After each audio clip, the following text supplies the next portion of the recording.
Unlike countries such as Canada, Iceland, India and others that have had their public officers indicted in the Panama Papers sacked or probed, the Nigerian government has neither instituted investigations nor shown any willingness to punish public officers indicted in the Panama Papers or Paradise Papers.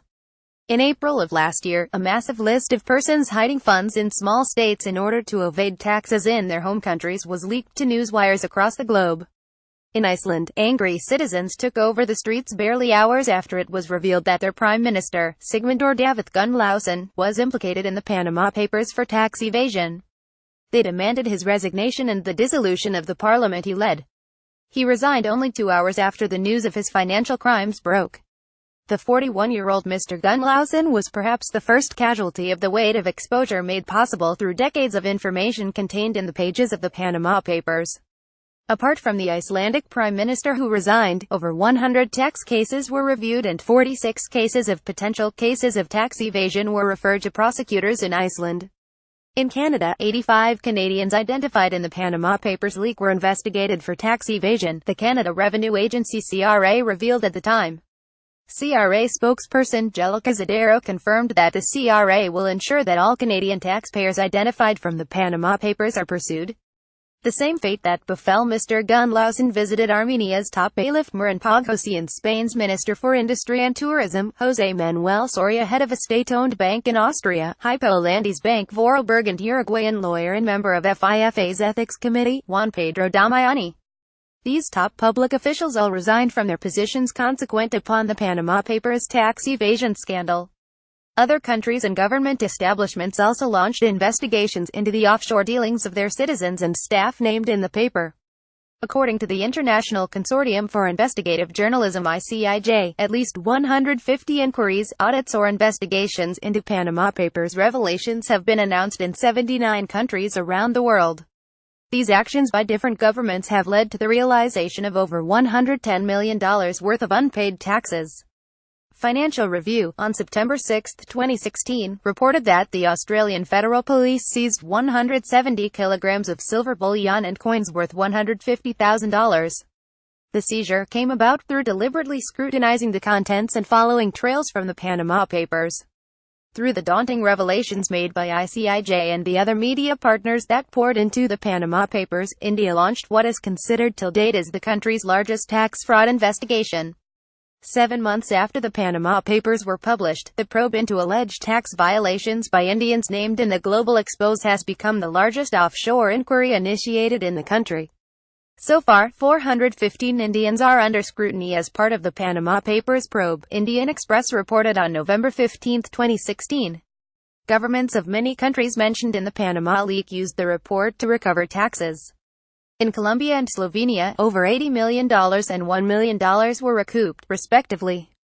In the United Kingdom, more than 22 people had been investigated by Her Majesty's Revenue and Customs HMRC, while 43 wealthy individuals came under review in relation to the Panama Papers.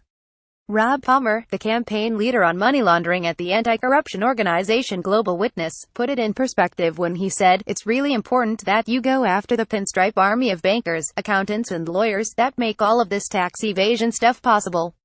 More so, the leak prompted leaders of nations to propose new laws and regulations that would make offshore trading more difficult and ease the processes of moving money in and out of their countries.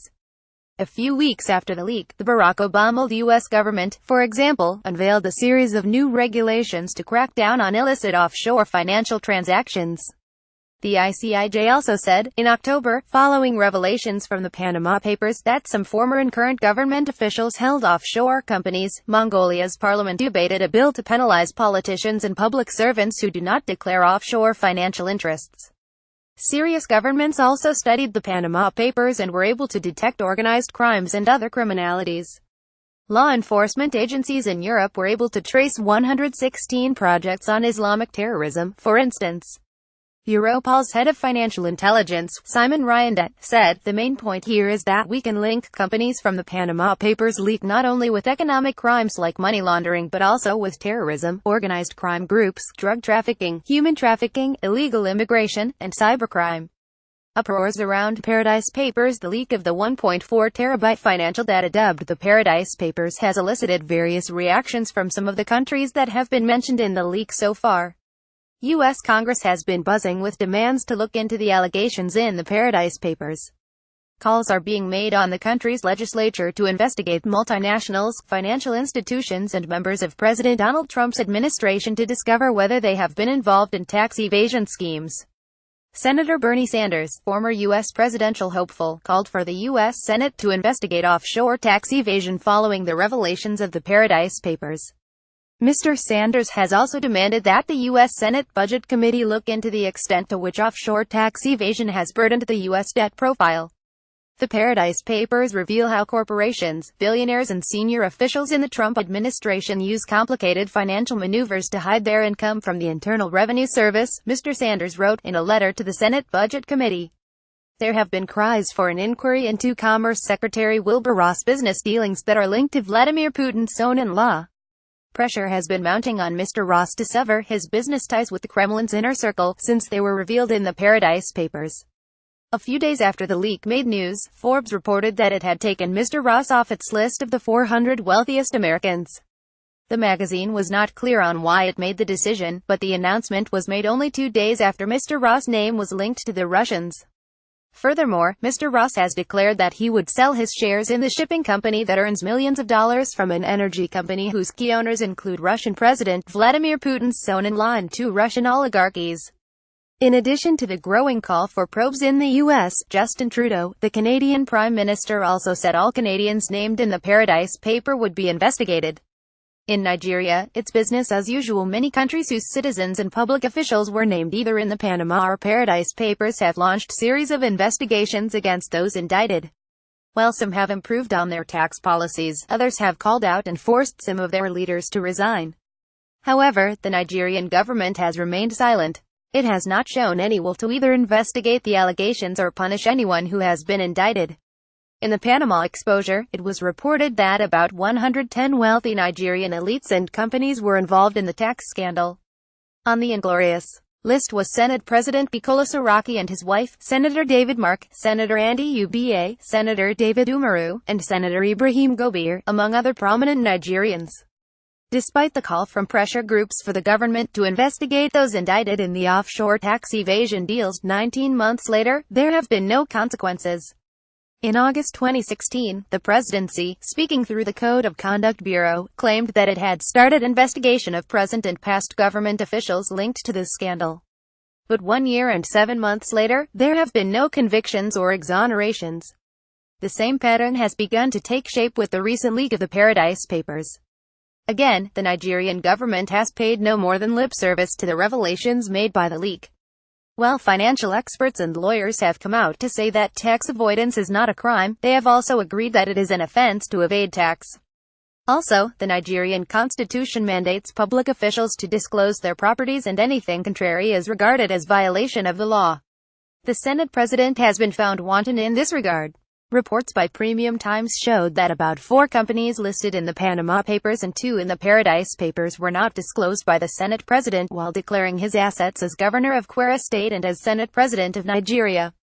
The Icelandic prime minister, who was pressured to resign from office because of the Panama Papers exposure, was in a similar state as the Senate president of Nigeria. Like Mr. Saraki, Mr. Gunlausen claimed he broke no law by setting up a company in Bahamas, but he resigned because the said company was not declared to the public when he took office. In Nigeria, the Senate president failed to disclose his companies but cares not for resignation or vindication. In an interview with Sahara Reporters, Dapo Oloronyomi, whose media house, Premium Times, broke the news on both leaks in Nigeria, said Nigeria is the only country where the after effects and consequences of the exposure from the Panama Papers led to no ripples. He also mentioned that no enforcement agency in Nigeria has approached his media house for information about those indicted in the Paradise Papers. Not only did he express concern for the way the exposures held no consequences for the people indicted, he also expressed lack of confidence that the current government would ever hold anyone accountable. The Minister of Finance, Kemi Adeosun, however, has said the federal government would probe all government officials mentioned in the Paradise Papers, but it may not lead to repentance from past practices. Former chairman of the Code of Conduct Bureau (CCB), Sam Saba, once said the presidency would probe people listed in the Panama Papers. Over a year later, however, it is still business as usual in Nigeria. Paradise Papers International Consortium of Investigative Journalists.